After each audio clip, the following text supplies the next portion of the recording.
Praise lord, హల్లెలూయా. దేవునికి స్తోత్రం. ప్రభు పరిశుద్ధ ఘననామానికి మహిమ కలుగును గాక. క్రీస్తునందు ప్రియులారా, దేవుడు తన మహాకృపను బట్టి మరొక నూతన ఉదయ కాలంలో వేకువనే లేచి ఆయన నామాన్ని గణపరిచే చక్కటి అవకాశం మనందరికీ అనుగ్రహించినందును బట్టి ఆయన విలువైన శ్రేష్టమైన గణనామానికి మహిమ కలుగును గాక. 24 దినాలు కృప చూపించిన దేవుడు 25వ దినం 3వ మాసం నిజంగా ఎంత అద్భుతమో. మరి క్రీస్తునందు ప్రియులైన దైవజనులు, స్నేహితులు, విశ్వాసులు, సహోదరులు ఈ కార్యక్రమాన్ని వీక్షిస్తున్న ఆత్మీయులందరికీ యేసయ్య నామంలో శుభములు మరియు వందనాలు తెలియజేస్తాను. మీరందరూ బాగున్నారు కదండి? చాలా సంతోషం. రండి, ఏ దినం కూడా మేము ప్రేమతో ఆహ్వానిస్తున్నాను. అనుదిన అభివృద్ధి ఉదయకాల ధ్యానాలు ఉన్నటువంటి ఈ ఆధ్యాత్మిక కార్యక్రమంలో నాతో పాటు పాల్గొకండి. వాక్యాన్ని ధ్యానించి దైవాశీర్వాదాలు పొందండి. దగ్గర బైబిల్స్ ఉన్నాయా?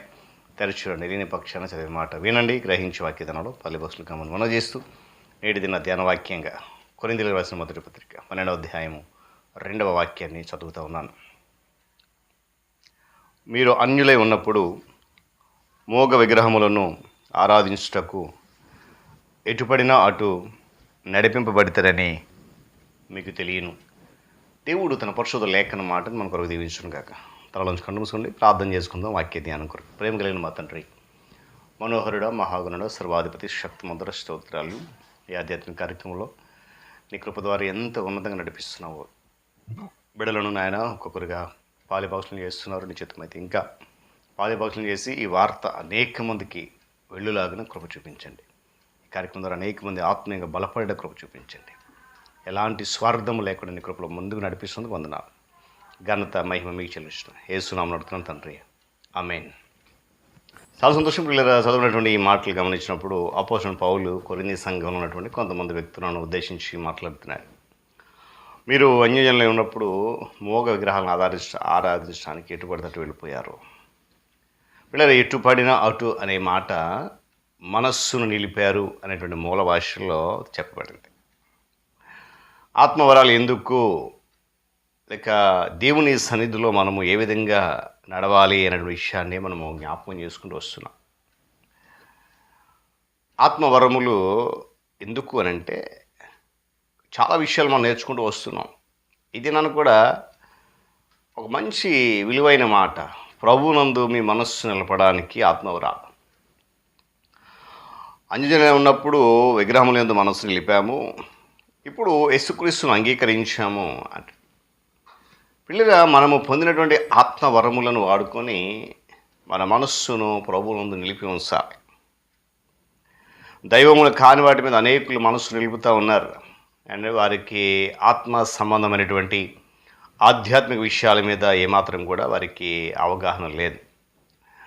కేవలము దైవము కాని వాటి శక్తుల మీద ఆధారపడి వాటి మీదనే మనస్సు నిలపడానికి ఇష్టపడుతున్నారు. కానీ నిజదేవుడైనటువంటి క్రీస్తు మీద ఆత్మ నిలిపి ఉంచడానికి వారు ఏమాత్రం కూడా ఇష్టపడట్లేదు కొంతమంది. ఎందుకంటే ఈ లోకంలో ఉన్నటువంటి శక్తులు అటువంటి. అయితే మనము గమనించాల్సిన విషయం ఏంటంటే ఆత్మవరములు అనేవి ఎంతో గొప్పవి.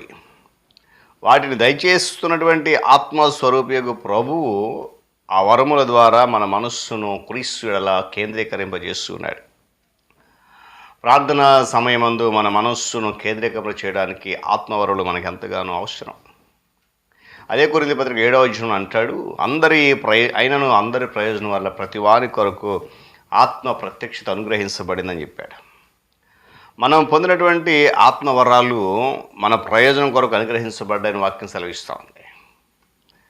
వ్యాధి మన మీద దాడి చేసినప్పుడు, మన కుటుంబంలో సమస్యలు వచ్చినప్పుడు, మనము ఇరుకులలో చిక్కున్నప్పుడు, మన బంధువులు ప్రభువును విడిచి దూరంగా వెళ్తున్నప్పుడు ఆత్మవరముల ద్వారా విడుదల స్వస్థతను తీసుకుని రాగలరు అనే విషయం జ్ఞాపకం చేస్తున్నాం. అద్భుతములు జరగడం మనం కనులారా చూస్తాం. వీళ్ళు గమనించిన ఉదయకాల సమయంలో జ్ఞానవాక్యము ద్వారా, బుద్ధివాక్యము ద్వారా, వివేచన ద్వారా ఒక మనుష్యుడు ఎటువంటి వాడు, ఎలాంటి ఉద్దేశంతో వచ్చాడు, ఎక్కడి నుండి వచ్చాడు అనేటువంటి విషయాలను కనుక మనం జాగ్రత్తగా గమనిస్తే ఇది నా ఆత్మవరములు అనేవి ఎందుకు ఉపయోగపడతాయో మనం చాలా స్పష్టంగా గమనించవచ్చు. అలా తెలుసుకొని అది వారిని రక్షించడానికి ఎంతో ఉపయోగకరంగా ఉంటుంది. ఆనాడు యోసేపు చెరసాలలో బంధించబడ్డాడు. అతని పక్షంగా మాట్లాడేవారు ఎవరు కూడా అక్కడ లేరు. యోసేపుకు ఉన్నదంతా కూడా కలలభావం తెలియజేయటువంటి కృపావరం మాత్రమే. అయితే ఆ కృపావరం యోసేపును రక్షించిందా? ఎదుటి వారిని దేవుని దగ్గరికి నడిపించిందా? ఇలాంటి విషయాలు గమనిస్తే దాన్ని బట్టి తన తోటి ఖైదీల కళలకు భావం చెప్పాడు యోసేపు ఒకరోజు. అది చాలా చిన్న వరమే అయినప్పటికీ కూడా ఐగుప్తు దేశంలో ఫరో భవనం వరకు హెచ్చించింది యోసేపు. దేవుని స్తోత్రం చెప్పండి. హల్లెలూయా. చూడండి, మనం హెచ్చించబడడానికి, ఉన్నతమైనటువంటి సేవ చేయడానికి, ఉన్నతమైనటువంటి స్థితి కలిగి ఉండడానికి, ఉన్నతంగా ప్రభువును గణపరచడానికి, ఉన్నతంగా ప్రభువును ప్రచురించడానికి ఆత్మవరాలు ఎంతో అవసరం. కనుక ఉదయకాల సమయంలో ఆత్మవరాలు ఎందుకనంటే అందరి ప్రయోజనం కొరకు.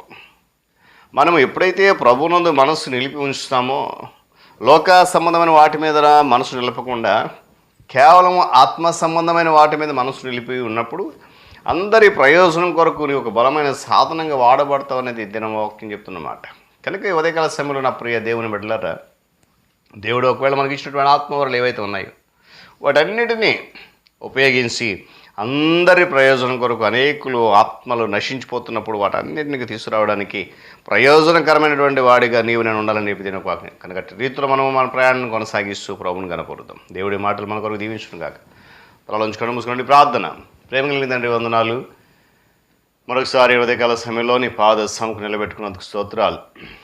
ఇది నాన్న తండ్రి, నీ కృప ద్వారా, నీ ఆత్మ ద్వారా నడిపిస్తూ ఆత్మవరాలు ఎందుకు అనేటువంటి అంశం మీద అనేక విషయాలు నేర్చుకుంటున్నాం. ఇద్దరు మనకు 2 విషయాలు మేము నేర్చుకుంటున్నామే కానీ నేను వాటి వల్ల మేము పొందేటువంటి లాభం ఏదైతే ఉందో, వాటి వలన నీ నామం ఎంత గణపరచబడాలో, వాటి వలన నీ నామం ఎంతమందికి ప్రయోజనం చేకూర్చాలో అలాంటి స్థితులను నడిపించండి. నీ కృపను బలపరచండి. ఆధ్యాత్మిక కార్యక్రమం వీక్షిస్తున్న బిడ్డలందరి జీవితంలో ఆత్మీయమైన బలమును అనుగ్రహించండి. మీరే మహిమ పొందండి. యేసు నామమున ప్రార్థిస్తున్నాను తండ్రి. ఆమేన్. త్రియేక దేవుని దీవెన, ఆయన సన్నిధి కాపుదల సదాకాలం మనందరికీ తోడై నడిపించును గాక. ఆమేన్.